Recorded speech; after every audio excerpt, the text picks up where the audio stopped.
Peace of our Lord Jesus Christ be with you, my dear brothers and sisters in Christ. Today, let us reflect on the Gospel according to Luke chapter 7, verses 31 to 35. To what then will I compare the people of this generation? And what are they like?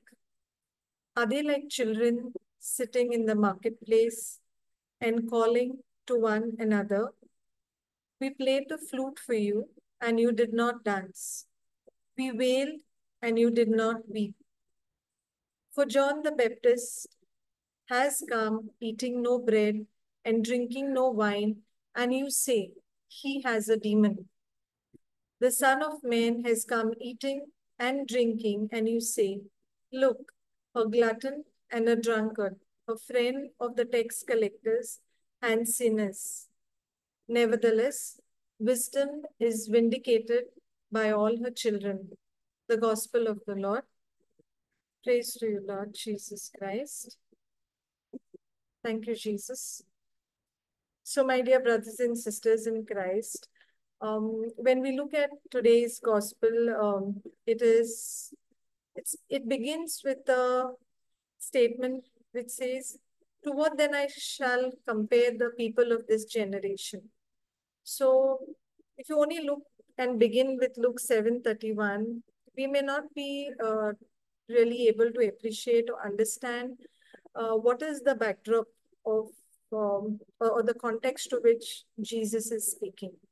Now, we've seen from the Gospel of Luke over the last few chapters, we've seen that in Luke 4:40, at Simon's house, what did they do? They brought all those who were sick with various kinds of diseases, and Jesus went about healing all those who were sick.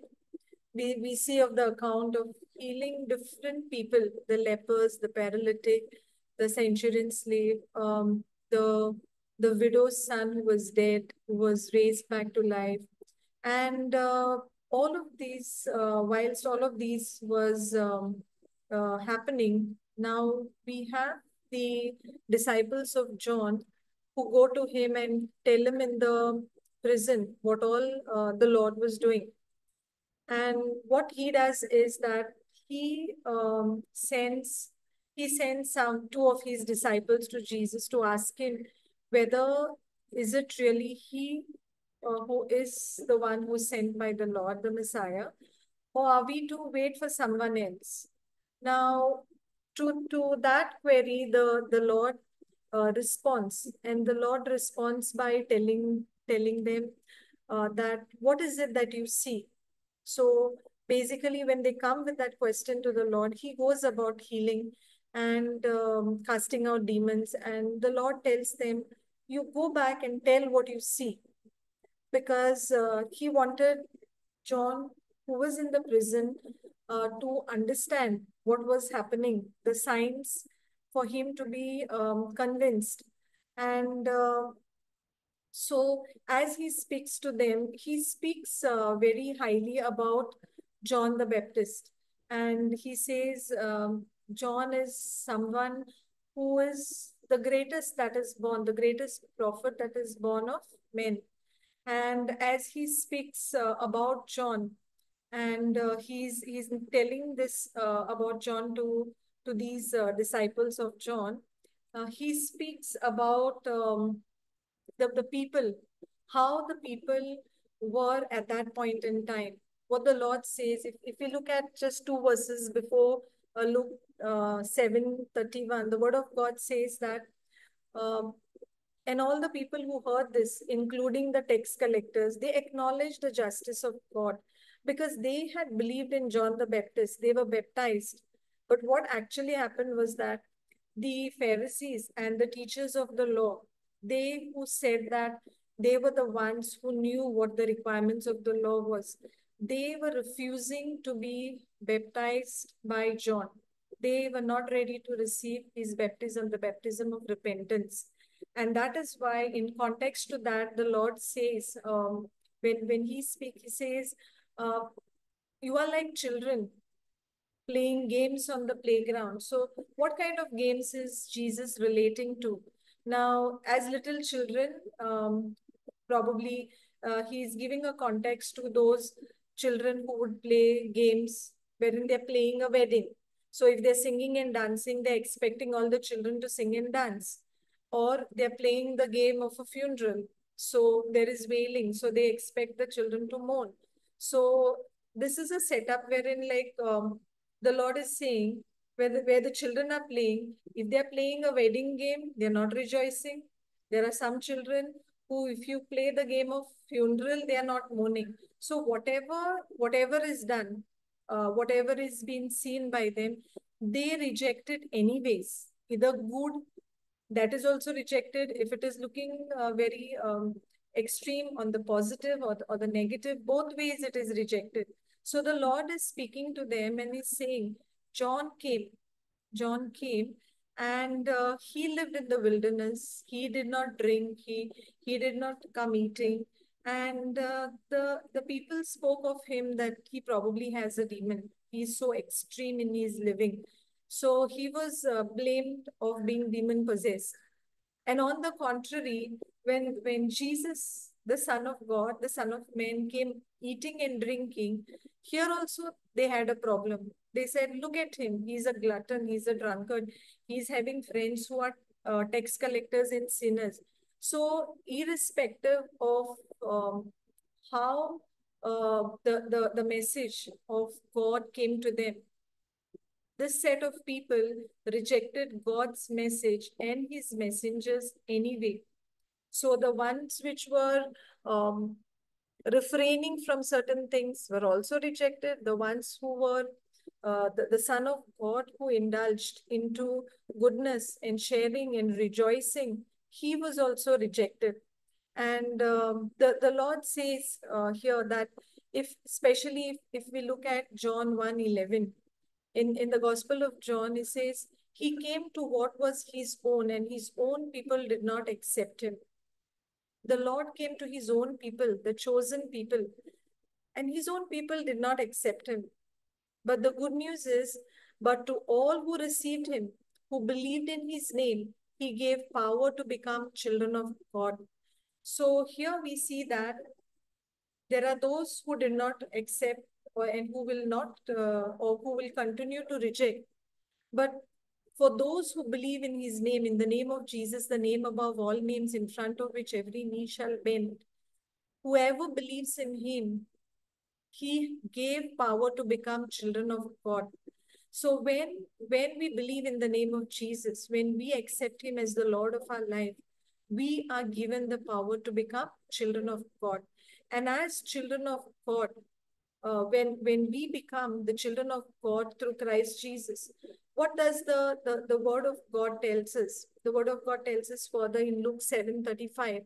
Nevertheless, wisdom is vindicated by all her children. Now, God is wisdom. And if we are children of God, then we are also given wisdom. So what the Lord is saying is that he's telling us that wisdom of God will be proven and will be truly proven by the expression of godliness in everyone who follows him. So when we follow the Lord, because we believe, because we have the wisdom of God formed within us, this is when the wisdom of God will be proven. So no matter what message is given, if we have made up our mind, if we have decided this is not what I'm going to accept, and oftentimes this outright rejection may not truly be because the message is wrong, may not truly be because they cannot understand the message, but this rejection of the message can simply be because the message, which is the truth that is given, may be leading to challenging the ways they are living their life. So when the people feel challenged that with this message, I am required to change my life, I am required to do what is written according to the word or what is given to me through the message. And that means correction needed, change needed. So rather than changing and correcting oneself, it may be felt that it is better that the message is rejected. It is better that the message of God is rejected, the messenger of God is rejected. So that may be seen as a easier option, because the when we see in Colossians chapter 2, the word of God tells us that in Colossians chapter 2 verses 2, uh, the word says, I want their hearts to be encouraged and united in love, so that they may have all the riches of assured understanding and have the knowledge of God's mystery, that is Christ Himself, in whom are hidden all the treasures of wisdom and knowledge. So, where is the wisdom of God hidden? In Christ. And how is Christ received by us? Christ is received by us through His written word. When we fellowship with the word of God, we are able to get an understanding. The understanding of God's word is received. And when we apply the understanding that we have received, now that's wisdom. Praise God. Thank you, Jesus. Thank you, Jesus. So let us close with a small thanksgiving prayer. In the name of the Father, and of the Son, and of the Holy Spirit. Amen. God, a loving Father, we thank you, we praise you, we give you glory. Thank you, Holy Spirit. Holy Spirit, you are a spirit of wisdom. And all of us who have received Christ have been given this beautiful gift of the Holy Spirit. Help us, Lord, to always seek the counsel of the Holy Spirit of God, that with that wisdom we are able to discern between what is true and what is asked of us, what is expected of us to do as children of God. For in Christ Jesus, we are to call the Father as Abba Father. And when the Father is our Father, we are heirs to the kingdom of heaven. Thank you, Abba Father, that as we come to the understanding of the truth, we continue to seek wisdom, because as we find wisdom, as we apply the knowledge that we have received, the practical knowledge, the practical application of the knowledge that we receive, we are living our life the way that you have called us to live. We make this prayer in Jesus' mighty name. Amen. Amen. Amen. Amen. Thank you, Jesus. Praise God. Glory Thank be you, to the Jesus. Father, and to the Son, and to the Holy Spirit. Amen. As Amen. it was in the Amen. beginning, Yes, now Now Lord. and never ever shall be, be, world world without without end. now. Amen. Amen. Thank you, my beloved brothers and sisters in Christ. Thank you for joining today. Praise God. Thank Thank you, you, sister. Sister Symmetra. Thank you, sister. Thank you, Thank Jesus. you, Sister Symmetra. Praise God.